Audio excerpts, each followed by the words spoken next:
This is Pro Floors TV. I am your flooring specialist. So we're here at the IMG Academy, and today we are going to show you a video. We're going to be putting up stainless corners on everywhere that we did our tile work at. And so it's been a big project. There were about 14 big, huge bathrooms, and it went pretty smooth. So we're basically to the end of it. This is basically the last we have to do, and we're gonna do some work with the stainless corners. And I'm gonna show y'all what that looks like. All right, guys. So basically, we're doing these stainless corners. As y'all see, the way they're going right there, these nice stainless corners, and they're going on each corner where tile's done. So that's what we're doing today. As y'all see, it's nice stainless steel. So we're gonna go over here and I'm gonna show y'all. So these are the same stainless corners. These still have the sticker on it to peel. Basically, I'm gluing them up with silicone and holding them down with this nice red tape. It holds them down nice and tight, really strong tape. This corner on this side, I'm gonna hold off because I'm gonna wait for this to dry a little bit. I don't have to wait too long, probably like an hour or so. I have a foam cover on the camera, so it doesn't show that much of a good quality, but check it out. So I'm about to cut this one, and what I'm doing is I'm using the chop saw so I can with the blade for metal, so I can cut the stainless steel. And for the corners, we're gonna use the 4-inch blade on a grinder. And that's what we're going to be cutting these stainless steels with. We're going to be doing some difficult cuts. So stay tuned. I'm going to show y'all these difficult cuts that we're going to be working with this grinder. So yeah, don't forget to like the video, guys, and share. Thanks. Peace. Alright, so I just measured it. It's 114 3/4. That's my mark. And I'm going to I have to square it right there if I wanted to square it off, but alright, so I got the broom over there to hold it in place. Let me go fix it. Somebody moved it around.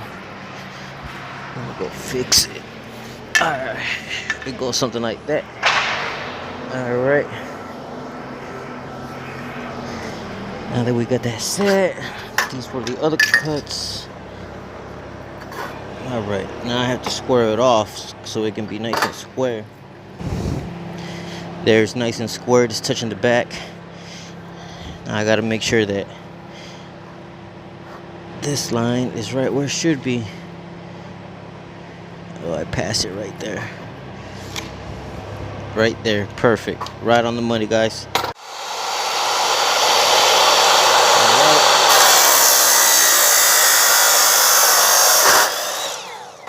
That's it. Nice clean cut. Look at that. Pro. That's a nice clean cut right there for you. Site Super right there. That's Shane right there for y'all. Yeah. Alright, guys, so y'all see right here, I use this as a template so I can get my size. See, I marked the top. That's gonna be my top. And then down here, that's gonna be the bottom. Then down here, I had to also trim around this little piece. And I just put the silicone on. Right, so now we're ready to put it in. Let's see. I'm gonna start off with that corner. Perfect, there we go. So here we come. Okay, here it goes, getting closer. Tell me it's good. Look at that clean cut. That's perfect. Put some caulking around there, if that. I mean, look how clean that is. That's a nice clean cut. Once I remove the sticker, we'll get to see how clean it looks. But I don't want to remove the sticker. First, I'm going to put the tape just so we can help. Beautiful. Look at that, guys. Beautiful. It's right on the point. So what I'm going to use this red tape, which is nice and strong. It's flexible and it's really, really strong. It won't peel right off. I'm gonna put 1, 2, 3 or 4 tape strips to hold it down. In about an hour or two, I'll come back and peel it, caulk the inside, make it look complete. And we got so many of these to do.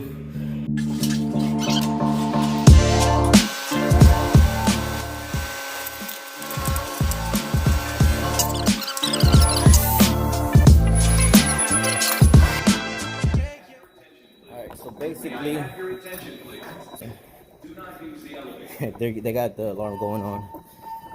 So, a little bit. It still needs a little bit up here. I'm gonna try to squinch it down with my hands. The bottom looks good though. May I have your attention, please? May I have your attention, please? There has been a fire emergency reported in the building. Please.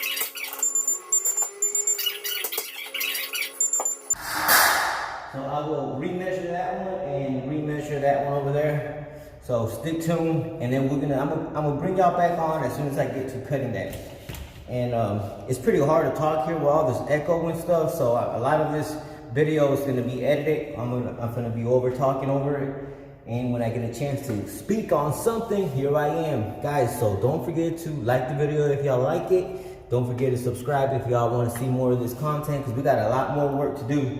So every job, new products, or just a lot of products and just a lot of work. So stick tuned. Please subscribe if y'all like this, and I'll see y'all in the next video, guys. Thanks for watching. I'm out.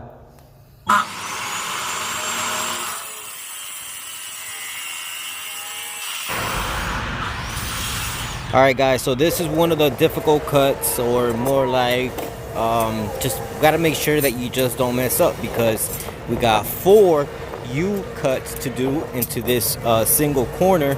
And so, you know, if I'm down to like the last one, you don't want to mess that up. Then you got to redo the whole corner itself. So basically, like I said, I'm using that template. I go ahead and mark what I need and get my measurement off of it.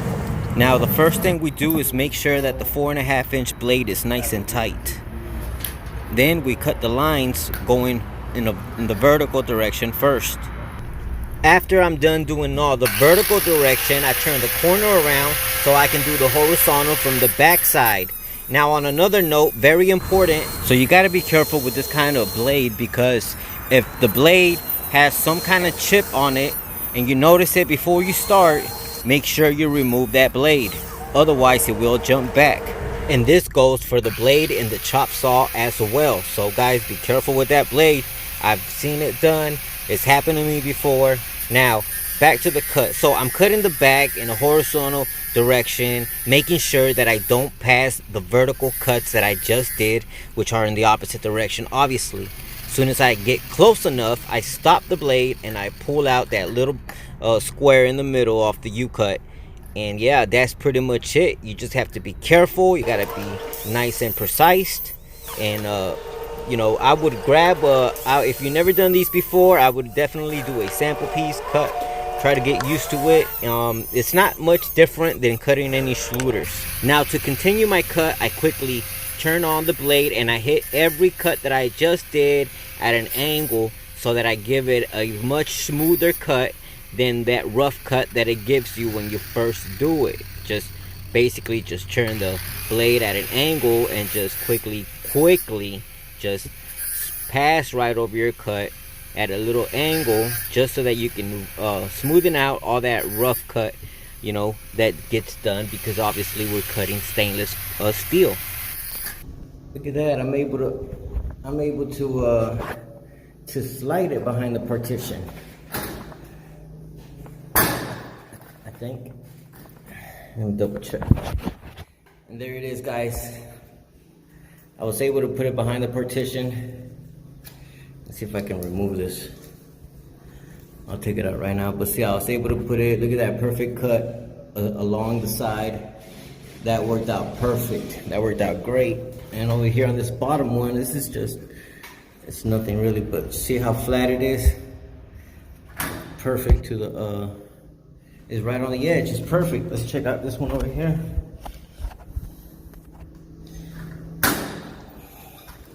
So once we put it in, perfect.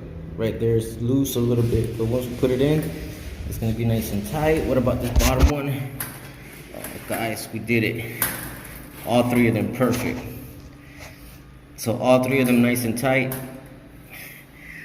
Exactly how it should be. That's unbelievable. We got it. We got it on our first try. Like always, we got it on our first try. That's cool. Now let me take it off and get ready to glue it up. Let's get it. Subscribe, guys. And we're gonna continue doing these stainless corners. So again, thanks for watching. Stick around. Don't forget to subscribe. If y'all like the video, go ahead and hit that like button for me. And don't forget to subscribe. All my new subscribers, I appreciate y'all subscribing. I will be bringing out more content for y'all. I like doing videos like these with when we do like unique things in the tile trade, and we do a lot of that.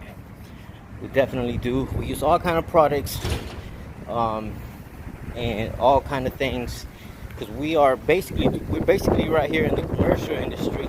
We do a lot of residential as well, but I would say I do like 80% commercial. But the reason I like doing the commercial is because you learn a lot in the commercial, and it helps out a lot whenever you do residential, because in the commercial you get to learn about products and how to use them and things like that. So I'm here to my car, and I'll see y'all in the next video. Thanks for watching, guys. I'm out.